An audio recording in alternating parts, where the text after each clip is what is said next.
Hello students, my name is Abhishek Srivastava. और जैसा कि पिछले वीडियो में मैंने आपसे कहा था कि हम लोग एक सीरीज़ स्टार्ट कर रहे हैं, तो ये बी एल थ्रेजा की वॉल्यूम 1 की पूरी पीडीएफ है, पूरी बुक है। और एक एक करके हम लोग इसको रीड करेंगे और जहाँ कहीं भी ज़रूरत लगेगी समझने की तो वहाँ पर हम लोग समझते हुए इस चैप्टर 1 को कंप्लीट करेंगे। तो ये चैप्टर 1 जो है वो आपका चैप्टर 1 है, जिसमें जिसका टॉपिक है आपका electric current and Ohm's law. इसमें जो भी लर्निंग ऑब्जेक्टिव है उसमें क्या क्या है इसके बारे में जानेंगे। जैसे इसमें इलेक्ट्रॉन वेलोसिटी के बारे में जानेंगे, charge velocity and velocity of field propagation, the idea of electric potential resistance, unit of resistance, law of resistance, unit of resistivity and conductance and conductivity, temperature coefficient of resistance, value of alpha. Alpha is the temperature coefficient, alpha मतलब temperature coefficient. तो value of alpha at different temperature, variation of resistivity with temperature, Ohm's law, resistance in series, voltage divider rule, resistance in parallel, type of register, non linear register, varistor, short and open circuit, short in series circuit, open in series circuit, open in parallel circuit, short in parallel circuit. इसके बाद division of current in parallel circuit. हम लोग यहाँ current divider यानी division of current का मतलब यहाँ पर हम लोग पढ़ेंगे करंट डिवाइडर।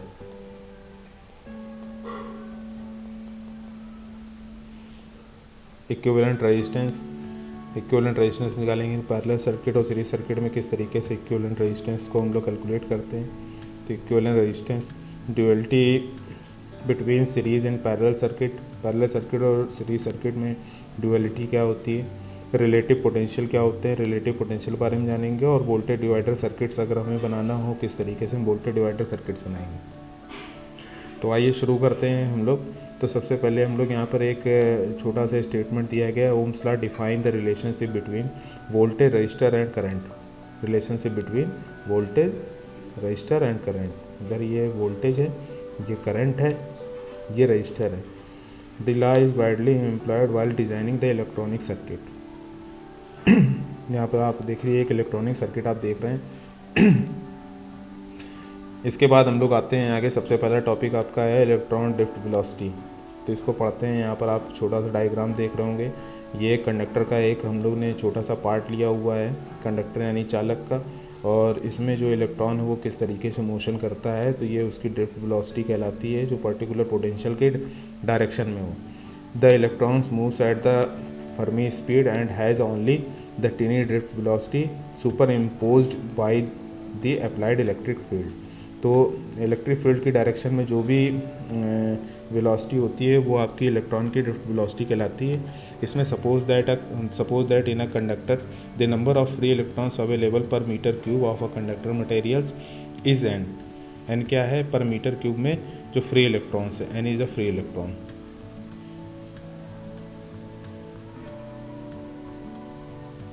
और जो मीटर क्यूब, ये मीटर क्यूब बेसिकली क्या बता रहा है, ये वॉल्यूम बता रहा है। तो मीटर क्यूब क्या है, ये वॉल्यूम ऑफ द कंडक्टर है, N is a free electron से। And let their excel velocity be meter per second in time d t, distance travel would be v cross d। If a is the area of cross section of the conductor, then volume is va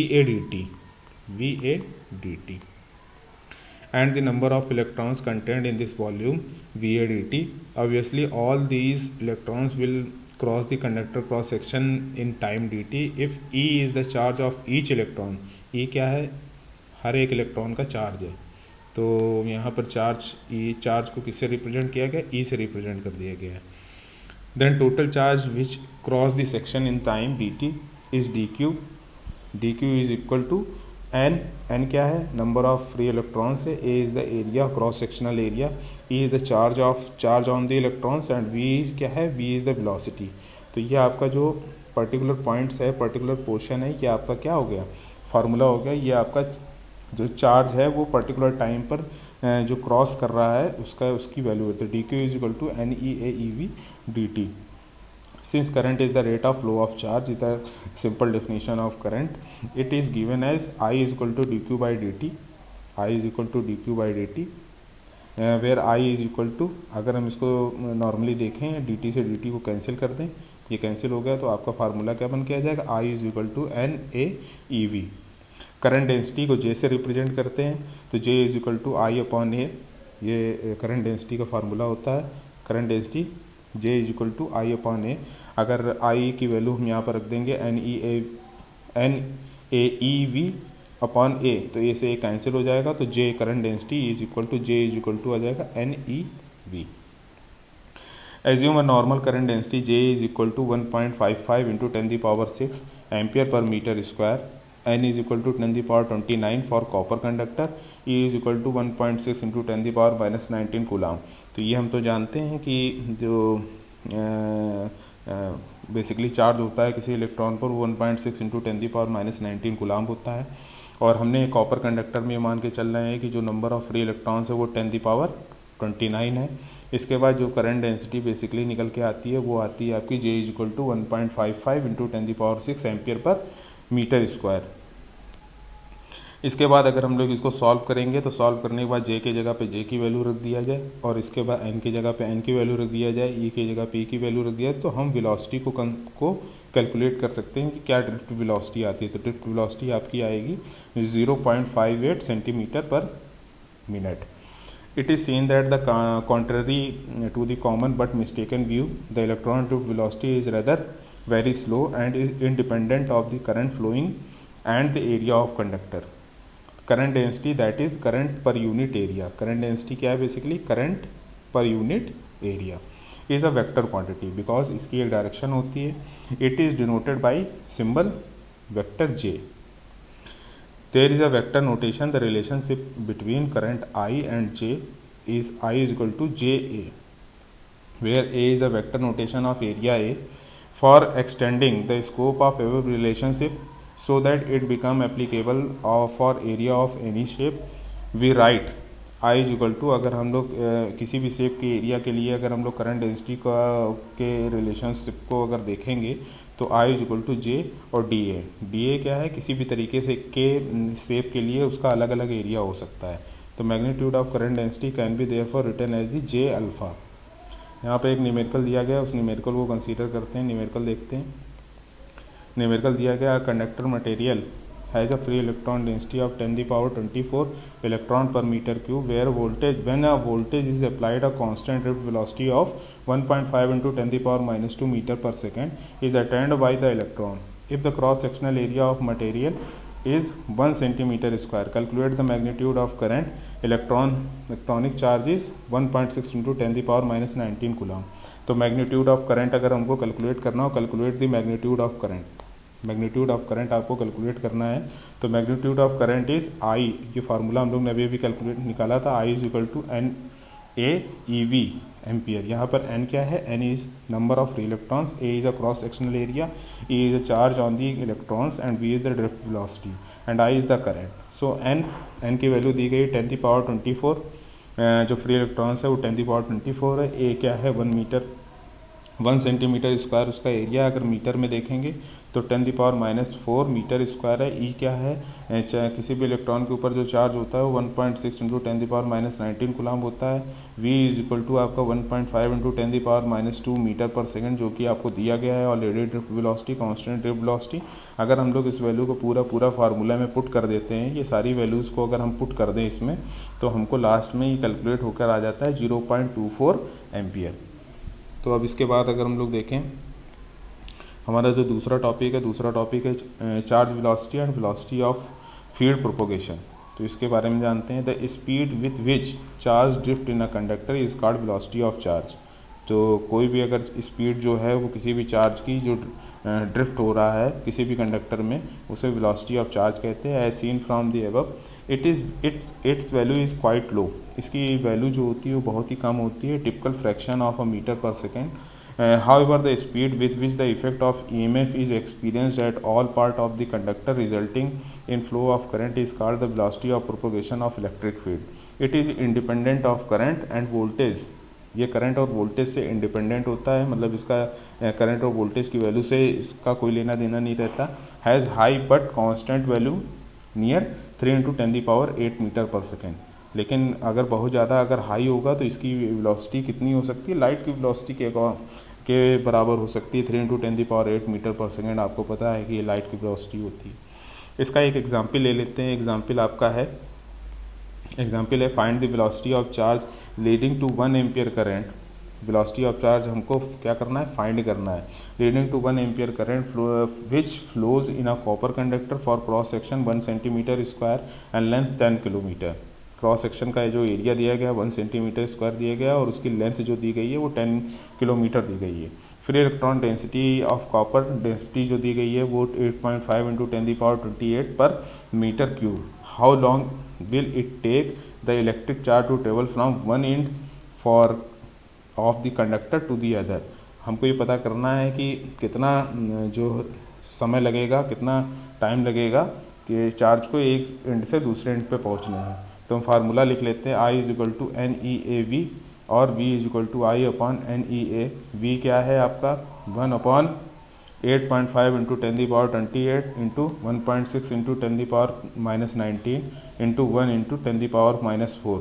यहाँ पर आपकी value आ जाएगी 7.35 × 10⁻⁻7 metre per second. यह आपका यहाँ पर V क्या आ जाएगा, V = कैलकुलेट करेंगे तो 0.735 माइक्रोमीटर पर सेकेंड। तो ये नॉर्मल आपके इसी फार्मूले से आ गया। हम लोग यहाँ पर फार्मूले को आई के फार्मूले को हम लोग वी के फार्मूले में कन्वर्ट कर लेते हैं, वेलोसिटी फार्मूले में। Time taken by the charge to travel conductor length of 10 kilometre. 10 kilometre की लेंथ को अगर ट्रेवल करना हो तो कितना टाइम लगेगा, तो समय का फार्मूला होता है time = distance upon velocity.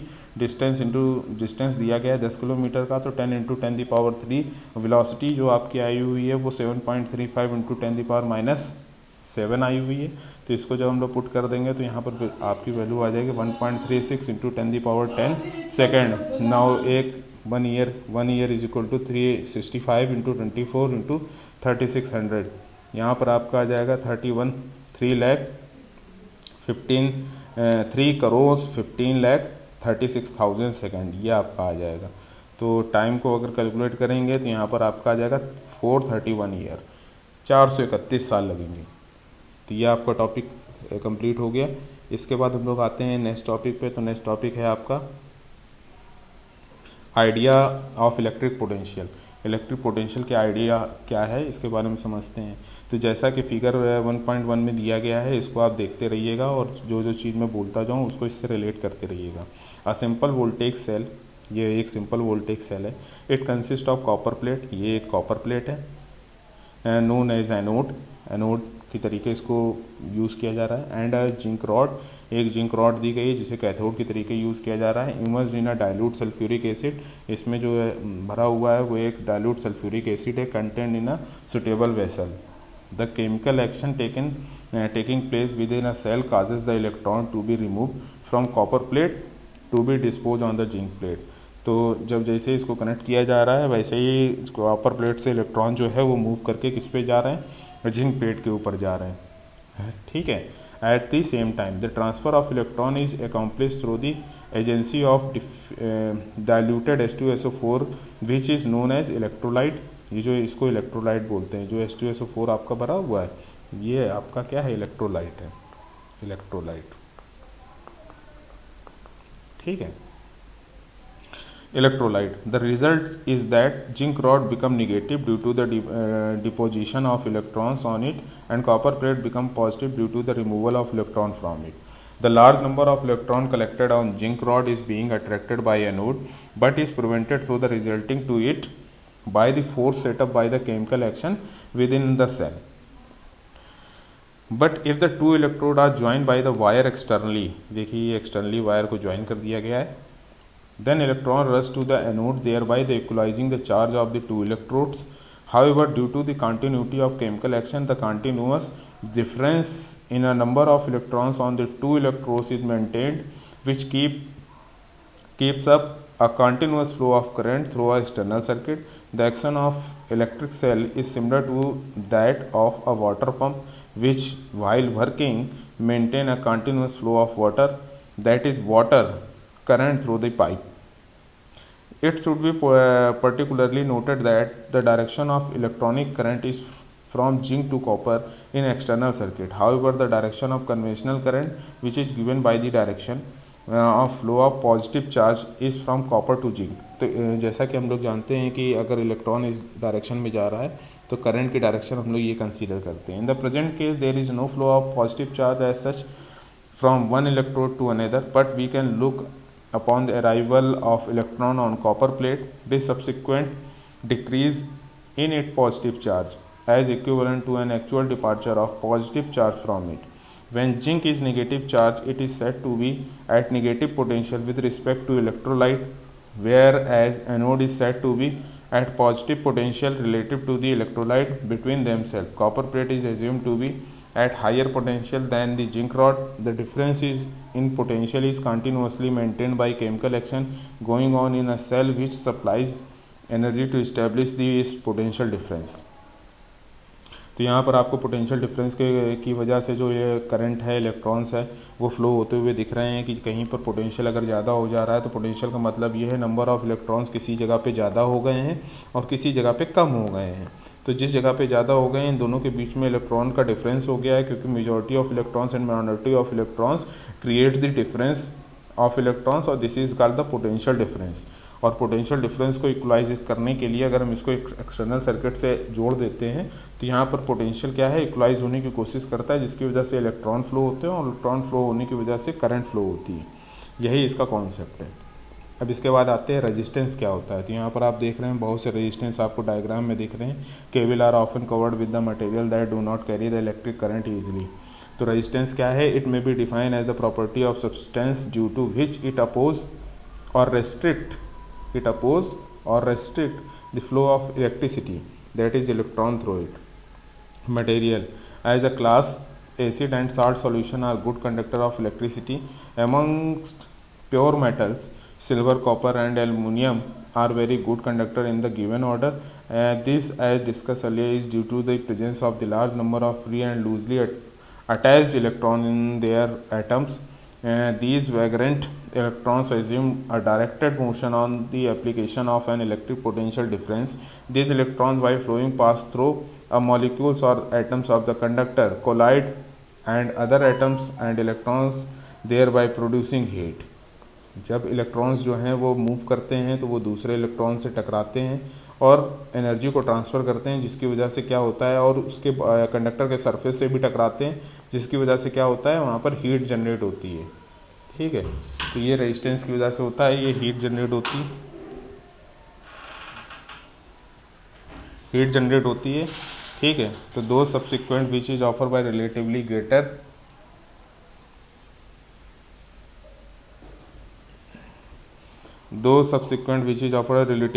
Difficulty और hindrance to passage of these electrons are said to be relatively poor conductor of electricity like bakelite. bakelite क्या है, आपका इंसुलेटर है. माइका आपका इंसुलेटर है. ग्लास आपका इंसुलेटर है. रबर आपका इंसुलेटर है. पीवीसी यानी पॉलीविनाइल क्लोराइड इंसुलेटर है. एंड ड्राई वुड इंसुलेटर है. तो ये दोनों इंसुलेटर की वजह से क्या होता है, यहाँ पर रेजिस्टेंस जो है ये ऑफर कर रहा है, ये हाई रेजिस्टेंस ऑफर कर रहा है, जिसकी वजह से ये इंसुलेटिंग प्रॉपर्टी शो करता है. ठीक, when a dry material oil free from the acid और water ceramic like hard porcelain and asbestos भी आपका इंसुलेटर है. तो ये याद रखिए, कई जितनी भी चीज़ें मैंने यहाँ पर मेंशन करी हैं ये सारे क्या हैं, ये सब इंसुलेटर है. Many other plastic, PVC. It is helpful to remember that electric friction is similar to the friction of mechanics. The unit of resistance. Next, तो यहाँ पर आपका रेजिस्टेंस क्या है, बेसिकली अगर रेजिस्टेंस को समझे तो रेजिस्टेंस का मतलब होता है कि किसी भी मटेरियल की वो प्रॉपर्टी जो कि करंट को फ्लो होने से रोके.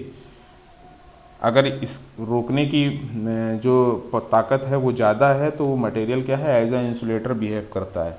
तो हर मटेरियल में ये प्रॉपर्टी होती है, ह्यूमन बीइंग में भी प्रॉपर्टी होती है. हर तरीके की जो भी मेटल्स है, जो भी फिजिकल बॉडी है, वो सारी बॉडीज़ में रेजिस्टेंस की कुछ ना कुछ वैल्यूज़ पाई जाती हैं. नेक्स्ट है आपका 1.5 द यूनिट ऑफ रेजिस्टेंस. तो जो ओम है, ये जॉर्ज सीमन ओम, ये साइंटिस्ट थे, इनकी बेसिस पे ये बताया गया. The practical unit of resistance is ohm. A conductor is said to be have the resistance of 1 ohm if it permits 1 ampere current to flow through it when 1 voltage is impressed across the terminal. तो मान लीजिए ये है, ये एक terminal है और इससे केवल 1 एम्पियर की करंट फ्लो हो रही है और इस पर केवल 1 वोल्ट लगा हुआ है, तो यहाँ पर क्या होगा, आपका कंडक्टर जो है वो 1 ओम शो करेगा। For insulator whose resistance are very high, much bigger unit is used the mega ohm. Mega ohm means 10 the power 6 ohm. The prefix mega ohm, kilo ohm means 10 the power 3 ohm. Kilo ohm means 1000. In case of the very small resistance, smaller unit like the milli ohm 10 the power minus 3 ohm or micro ohm 10 the power minus 6 ohm are used. The symbol of ohm is ohm. ये है भैया symbol आपका, ओम का symbol क्या होता है, कुछ ऐसा ही इस तरीके से होता है। तो यहाँ कुछ पॉइंट्स दिए गए हैं, इसके बारे में थोड़ा सा हम लोग जान लेते हैं। However the same resistance per unit length cross sectional area of aluminium conductor has to be 1.6 times that the copper conductor but its weight only half as much. कहने का मतलब ये है कि कोई भी कॉपर कंडक्टर है 1 मीटर का, तो उसके द्वारा शो किया जाने वाला रेजिस्टेंस की वैल्यू जो होगी, और एक एल्यूमिनियम कंडक्टर है जो भी 1 मीटर का, तो उसके द्वारा जो रेजिस्टेंस शो किया जाएगा उन एल्यूमिनियम कंडक्टर का जो रेजिस्टेंस होगा वो 1.6 टाइम्स ज़्यादा होगा, और जो उसका वेट होगा वो कॉपर कंडक्टर से आधा होगा। Hence it is used when economy of weight is more important than economy of space. After George Simon Ohm 1787 1854 a German mathematician थे ये, who in about 1827 में इन्होंने फार्मुलेट किया था the law known after his name is Ohm's law. Ohm's law के नाम से जाना जाता है। तो यहाँ पर आपको कुछ बेसिक चीज़ें हैं जिसके बारे में आपको जानना चाहिए। Mega ohm 1 million, mega ohm के इस तरीके से एब्रीवेशन है। 10 the power 6 ohm, kilo ohm 1000 kilo ohm, 10 the power 3 ohm, centi लिखा हुआ है, इसके बारे में जानकारी नहीं। Milli ohm 1000 million 10 the power minus 3 thousandth, and micro 1 millionth micro 10 the power minus 6। यहाँ पर छठवां आपका टॉपिक आता है law of resistance. Law of resistance में हम लोग देखते हैं the resistance R offered by the conductor depend on the following factors. कुछ फैक्टर्स पे रेजिस्टेंस जो है इसका नियम जो है वो डिपेंड करता है, जिसमें आपका बेसिक चीज़ें कुछ जान लेते हैं। जैसे it varies directly as its length, length के डायरेक्टली प्रोपोर्शनल होता है, याद रखिए। It varies inversely as a cross sectional of area, inversely proportional होता है एरिया के। It depends on the nature of material, material के नेचर पर डिपेंड करता है, यानी रेजिस्टिविटी को हम कंसीडर कर लेंगे। It also depend on the temperature of the coefficient, temperature of the conductor यानी टेम्परेचर कॉफिशिएंट को कंसीडर करेंगे। यहाँ पर हमने एक लेंथ का एक कोई कंडक्टर ले लिया है और यहाँ पर ये इसका क्रॉस सेक्शनल एरिया बड़ा है, और यहाँ पर एक लेंथ का कंडक्टर लिया है, इसका क्रॉस सेक्शनल एरिया छोटा है, इसका क्रॉस सेक्शनल एरिया बड़ा है। तो इसके बाद अगर हम लोग इसको देखेंगे, और यहाँ पर हमने एक क्यूब ले लिया है जिसका जो लेंथ है और विड्थ है दोनों एक जैसी है, और इसका जो रेजिस्टिविटी है वो रो है। तो neglecting the last factor of the time we can say the R is proportional to l upon a. अगर हम लोग मटेरियल को कंसीडर करते हैं तो हमारा फार्मूला बन के आता है R is equal to rho L by A, where rho is इसको रो बोलते हैं, रो। Rho is a constant depending on the nature of material of the conductor and is known as its specific resistance or resistivity. Specific resistance or resistivity. इसके बाद आता है L क्या है 1 metre, A is a 1 meter square, R is equal to rho. And the specific resistance of the material may be defined as the resistance between the opposite faces of a meter cube. Resistance between the opposite faces of the metre cube of that material. ठीक, specific resistance of the material, जो specific resistance है, यानी specific resistance को अगर हम लोग ले लेते हैं तो स्पेसिफिक रेजिस्टेंस के रो को अगर ले लेते हैं तो रो किस पर डिपेंड करता है, the resistance between the opposite faces of the metre cube of the material. Unit of resistivity, resistivity की यूनिट क्या है, आर इज इक्वल टू, अगर हम लोग यहाँ पर R is equal to rho L by a को कंसीडर कर रहे थे, तो अगर हम लोग यहाँ पर रो को अलग से कर लें रो, तो रो इज इक्वल टू क्या हो जाएगा R A by L. SI unit, SI unit क्या है, एसआई यूनिट को अगर देखें तो ए को हमने किस में रिप्रेजेंट किया, मीटर स्क्वायर, आर को ओम में, एल को मीटर में, तो A R by L is equal to ohm metre. तो रजिस्टिविटी यानी जो स्पेसिफिक रेजिस्टेंस है उसकी यूनिट क्या है आपकी रजिस्टिविटी की, ohm meter. Hence the unit of resistivity is ohm meter. It may however be noted that resistivity is sometimes expressed as so many ohm per meter cube, although it is incorrect to say so, but it means the same thing is ohm meter. If L is in centimeter, A is a centimeter square, the rho is ohm centimeter. अगर L centimetre में है, A centimetre square में है, तो ओम centimeter हो जाएगा। Value of resistivity and the temperature coefficient for the various material are given in table. The resistivity of the commercial material may be differ by several % due to impurity. यहाँ table दी गई है, आप पूरी table को आराम से देख सकते हैं। इसको देखिए,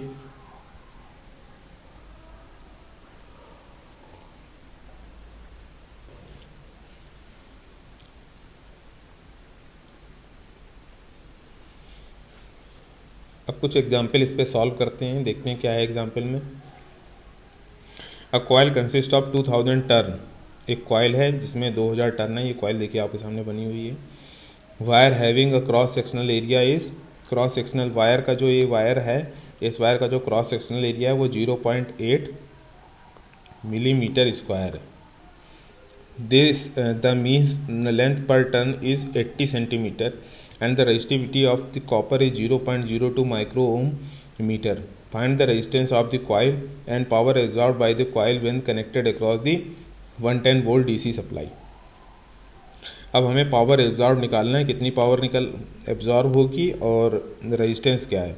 तो हमें लेंथ ऑफ द कॉइल पता है कितनी है, 0.8 into 2000 is equal to 1600 metre.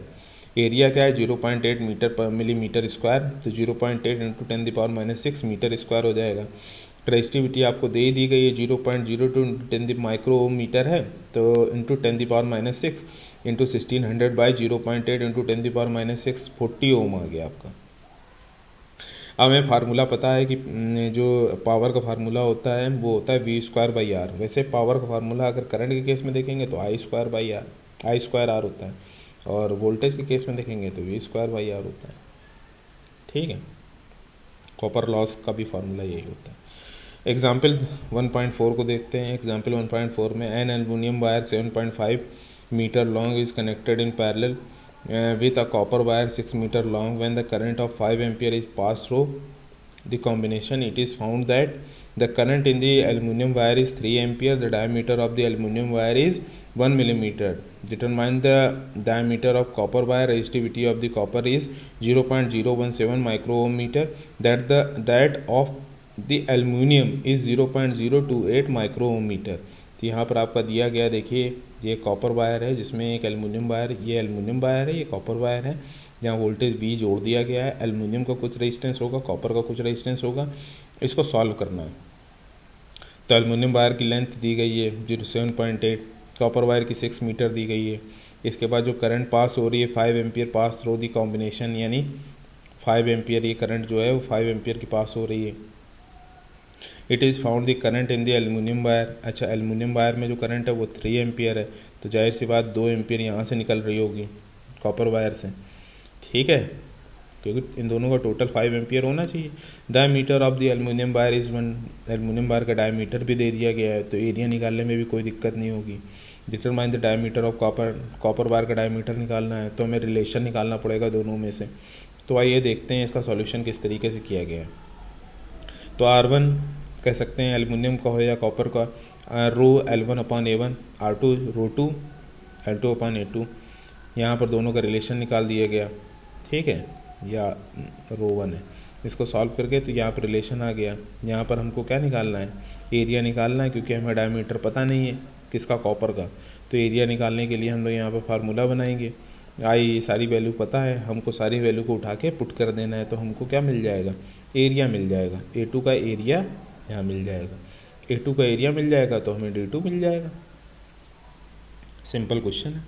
ठीक है, अगर आप खुद लगाना चाहते हैं तो इसको आप खुद भी लगा सकते हैं। 1.5 एग्जाम्पल देखते हैं। 1.5 क्या है।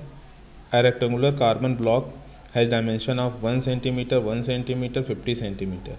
What is the resistance measured between the two square and between two opposing rectangular faces. The resistivity of the carbon at 20 degree Celsius is 3.5 into 10 the power minus 5 ohm meter.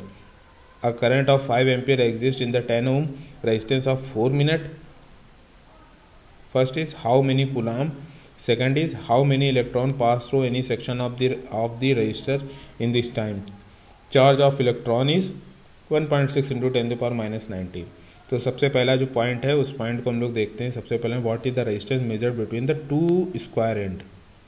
ठीक है, दो square and के बीच का resistance क्या है, तो R equal to rho L by a क्या है, एरिया निकाल लिया, लेंथ आपको पता है, रेजिस्टेंस आपको मिल जाएगा। दूसरा क्या पता करना, between two opposite rectangular phasor resistivity of the carbon. तो यहाँ पर हम लोग रेजिस्टिविटी ऑफ द कार्बन हमको दे ही दिया गया है, उसको रेजिस्टिविटी ऑफ द कार्बन को रखने के बाद हमको ये रेजिस्टेंस मिल जाएगा 7 इंटू 10 द पावर माइनस 5 ओम। अब बी हमको क्या निकालना है, तो बी को देख लेते हैं। बी में क्या निकालना है, करंट हमको 5 एम्पियर दिया गया है और इसके बाद 10 ओम का रेजिस्टेंस दिया गया है for 4 minute. How many coulombs, कितने कुलाम्स, अच्छा कुलाम निकालना है तो Q is equal to I T formula होता है सीधा सीधा, I इजक्वल टू आपने भी देखा था, I is equal to Q by T. तो यहाँ पर फार्मूले में रखेंगे तो वैल्यू आपका आ जाएगा 1200 कुलाम। एन क्या है, N is equal to Q is equal to N E. तो नंबर ऑफ फ्री इलेक्ट्रॉन्स हमें निकालने हैं। देखिए यहाँ पर होगा नंबर ऑफ फ्री इलेक्ट्रॉन्स, हमको how many electrons passes through the any section of the resistor in this time. तो n is equal to q by e. E क्या है, e is the charge of on the electron. ठीक है, और Q आपको पता करना है, क्यू आपको निकाल लिया है, 1200 कुलाम आपने निकाल लिया है। तो 1200 बटे 1.6 इंटू 10 द पावर माइनस 19, तो ये आपका आ जाएगा 75 इंटू 10 की घात 20, 75 इंटू 10 द पावर 20 इलेक्ट्रॉन्स। इतने इलेक्ट्रॉन्स जो हैं वो उस सेक्शन से उस समय पास करेंगे। अब हम लोग आते हैं एग्जाम्पल 1.6 में। एग्जाम्पल 1.6 में अगर हम लोग देखें, calculate the resistance of the 1 kilometre long cable composed of 9 strands of the similar copper conductor, each strands being 1.32 millimeter in diameter, allowing 5% increase in the length for the lay twisted of each strands in completed cable. Resistivity of copper may be taken as 1.72 into 10 the power 6 ohm meter, taken for minus 8, sorry यहाँ पर -8 है। तो ये एक strands दिए गए हैं। Strands का मतलब इंडिविजुअल कंडक्टर्स हैं जो कि एक साथ जुड़े हुए हैं आपस में। ठीक है, जैसे बंडल कंडक्टर या स्टैंडर्ड कंडक्टर में होता है, सारे अलग से स्ट्रैंड्स होते हैं जो कि आपस में जुड़े हुए होते हैं, उनको ट्विस्ट किया जाता है, मतलब मोड़ा जाता है। तो allowing for twisted the length of the strand 1000 metre plus 5% of 1000 metre, मतलब 1050 मीटर का। ठीक है, 5% इंक्रीज है, ट्विस्ट कर दिया गया तो आपको 5% इंक्रीमेंट हो गया, तो 1050 मीटर हो गया। Area of the cross section of 19 strands of the copper conductor, कितने स्ट्रैंड्स हैं, 19 स्ट्रैंड्स हैं। तो 19 into pi into D square by 4, तो पाई आर स्क्वायर होता है, तो आर स्क्वायर की जगह डी स्क्वायर बाई 4 कर दिया गया। इसको सॉल्व करेंगे तो आपका लास्ट में ये वैल्यू आएगा। इस वैल्यू को अगर हम लोग यहाँ पुट करेंगे तो लास्ट में आपकी वैल्यू आपकी आ जाएगी 0.694 ओम। अब आते हैं एग्जाम्पल नंबर 1.7 में। ठीक है, तो 1.7 को देखते हैं क्या है। A lead wire and an iron wire are connected in parallel. वही जैसे एल्युमिनियम और कॉपर का था, एल्युमिनियम कॉपर का था, उसी तरीके से ये भी है। देखिए इसमें रेशियो आपको ऑलरेडी दे दिया गया है, ये देखो रेशियो आपको ऑलरेडी दे दिया गया है। तो इसको हम लोग देखते हैं, सॉल्व करते हैं। ये रेशियो आपको दिया गया है। तो a lead wire or an iron wire are connected in parallel. Their respective specific resistance are in ratio 49:24. The former carriers 80% more efficient than the latter, and the latter is 47% longer than the former. Determine the ratio of their cross sectional area. ठीक है, आपको ratio निकालना है cross sectional area का। ठीक, मतलब A1/A2 आप समझ लो। तो यहाँ पर ρ1/ρ2 इज इक्वल टू 49/24। ठीक है, रेजिस्टिविटी का रेशियो है, स्पेसिफिक रेजिस्टेंस का रेशियो है। इसके बाद आपका आता है if I2 is equal to 1 ampere and I1 is equal to 1.8, if I1 is equal to 1 ampere I2 is equal to 1.47, तो यहाँ R1 आपका है, रेशियो निकालेंगे तो यहाँ पर 0.4 आ जाएगा। ठीक है, देखिए ये हम लोग करंट की जो value 80% more current than latter and 47% longer, ठीक है, लेंथ में देखो 47% लॉन्गर, तो वहाँ से हम लोग ने कैलकुलेट किया हुआ है आपका करंट और लेंथ। ठीक है,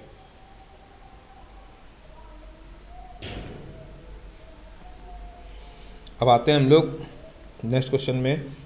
एग्जाम्पल आपका आता है 1.8। A place of silver wire has a resistance of 1 ohm. एक सिल्वर वायर है जिसका रेजिस्टेंस है 1 ohm. What will be the resistance of the manganin wire of 1/3 of the length. इसकी लेंथ का 1/3 है एंड 1/3 ऑफ द डायमीटर, इसके diameter का 1/3 है। If the specific resistance of the manganin of 30 times, then specific resistance जो है मैग्निन का वो 30 गुना ज़्यादा है सिल्वर के स्पेसिफिक रेजिस्टेंस से। तो यहाँ पर हमने दो फार्मूले बना लिए, R1 is equal to L1/A1 और R is equal to ρ2 L1/L2/A2। तो यहाँ पर आपका ρ1 होगा।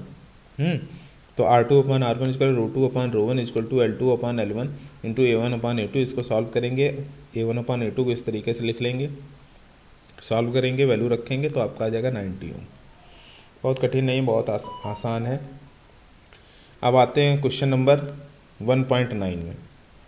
तो the resistivity of the ferric chloride aluminium alloy, ferric chloride aluminium alloy, डरने की ज़रूरत नहीं है, आप क्वेश्चन को आराम से पढ़िए, समझने की कोशिश करिए और सॉल्व करने की कोशिश करिए, आप सॉल्व कर ले जाएंगे। तो is 51 × 10⁻⁻8 ohm metre. A sheet of the material is 15 centimetre long, 6 centimetre wide, 0.014 centimetre thick. Determine the resistance between opposite end में निकालना है रेजिस्टेंस एंड अपोजिट साइड में निकालना है। तो अपोजिट एंड में निकालना है, ठीक है, और अपोजिट साइड में निकालना है। तो डायग्राम को देखते हुए L is equal to 15 centimetre यानी 0.15 सेंटीमीटर 15 सेंटीमीटर है, तो इसको अगर हम लोग सॉल्व 15 सेंटीमीटर तो 0.15 मीटर। तो एरिया अगर हम लोग सॉल्व करेंगे तो आपका आ जाएगा 0.084 × 10⁻⁻4 metre square. R is equal to ρL/A, formula लगा देंगे, रो की वैल्यू रख देंगे। तो रो की वैल्यू ऑलरेडी आपकी रेजिस्टिविटी आपकी दी गई है 51 वाली, L की वैल्यू आपने निकाली ली है 0.15 और इसके बाद एरिया आपने निकाली लिया है 0.084 × 10⁻⁻4। तो यहाँ पर आपकी रेजिस्टेंस की वैल्यू आ जाएगी 9.1 × 10⁻³ ओम। तो ये आपका आ गया अपोजिट एंड के लिए। अब आ जाते हैं हम लोग अपोजिट साइड के लिए। तो अपोजिट साइड के लिए क्या है, L is equal to 0.014 centimetre यानी 14 × 10⁻⁵ मीटर हो जाएगा। एरिया आपका 15 × 6 हो जाएगा यानी 90 सेंटीमीटर स्क्वायर आ जाएगा। तो 9 × 10⁻³ मीटर स्क्वायर आ जाएगा। R is equal to 51 × 10⁻8 into 14 × 10⁻5 by 9 × 10⁻3। Solve करेंगे तो आपका 79.3 × 10⁻10 ओम रेजिस्टेंस आ जाएगा। तो सॉल्व करके देखिएगा, आपका आसानी से सॉल्व हो जाएंगे। रेजिस्टेंस के क्वेश्चन बहुत कठिन नहीं आते हैं। आज आपको ट्यूटोरियल में लास्ट में भी आपको पहला ट्यूटोरियल दूंगा, उस ट्यूटोरियल को आपको सॉल्व करिएगा और सॉल्व करने के बाद कमेंट बॉक्स में उसका आंसर लिखिएगा या मुझे डायरेक्टली आप मेल कर सकते हैं। मैं आपको मेल आईडी अभी आपको इसी वीडियो में दे दूंगा। तो ट्यूटोरियल बाय ट्यूटोरियल हम लोग पढ़ते हुए चलेंगे। यह आपका आज के वीडियो का लास्ट क्वेश्चन है। The resistance of the wire used for telephone is 35 ohm per kilometre when the weight of the wire is 5 kg per kilometer. If the specific resistance of the material is 1.95 × 10⁻⁸ ohm meter, what is the cross sectional area of the wire? क्या पूछा, cross sectional area of the wire. What will be the resistance of the loop to a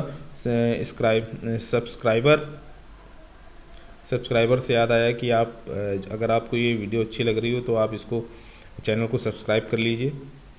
8 kilometre from the exchange if the wire of same material but the weight is 20 kilogram per kilometre is use. तो यहाँ पर आपका resistance कितना दिया गया है 35 ohm per kilometre. Length 1 kilometre, resistivity specific resistive 1.95 into 10⁻⁸ ohm metre, R is equal to rho L by A, formula लगा देंगे, ए की वैल्यू आपकी आ जाएगी क्या 55.7 into 10⁻⁸ metre square. If the second case, if the wire is the material but the weight is 20 kilogram per kilometre, its cross sectional must be greater than that in the first case. Cross section in the second case 20 by, per kilometre की बात करें 20/5 into 55.7 जो कि area दिया गया है into 10⁻⁸, यहाँ पर आपका आ जाएगा 222.8 गुणे 10⁻⁻8 यानी 222.8 into 10⁻⁸ metre square. Length of the wire आपको निकालना है तो यानी 2 इंटू 8 कर देंगे, 16 किलोमीटर आपका आ जाएगा यानी 16,000 मीटर। वैल्यू रखेंगे रेजिस्टेंस के फार्मूले में तो 140.1 ओम आपका आ जाएगा। तो ये आपका फर्स्ट ट्यूटोरियल है। वीडियो पास करके रोक के आप इस ट्यूटोरियल को आप नोट कर लें और इसको सॉल्व करने के बाद इसकी जो आंसर्स हैं उसको आप कमेंट बॉक्स में लिखिएगा, बताइएगा। इन केस अगर आप मुझसे डायरेक्टली अगर आप मुझे भेजना चाहते हैं तो मेरी मेल आईडी जो है वो ये है dakshrivas124@gmail.com। इस पे मुझे डायरेक्टली आप इसका सॉल्यूशन भेज सकते हैं। आप ट्यूटोरियल लगाते रहें, इससे आपकी कॉन्सेप्ट्स भी क्लियर हो जाएंगे और सारी चीज़ें। अगर आपको अभी भी कोई भी कॉन्सेप्ट में प्रॉब्लम है तो आप इस वीडियो को फिर से रिपीट करके देख लीजिए और वीडियो की स्पीड को स्लो कर लीजिए। हो सकता है कि मैं तेज़ बोल रहा हूँ, स्पीड में बोल रहा हूँ, तो आप इसकी वीडियो की स्पीड को स्लो करके भी इसको देख सकते हैं। कल हम लोग पढ़ेंगे जो टॉपिक है हमारा 1.8 से कंडक्टेंस एंड कंडक्टिविटी। तो आज के लिए इतना ही और चैनल को सब्सक्राइब कर दीजिए और मिलते हैं कल। Okay, thank you so much.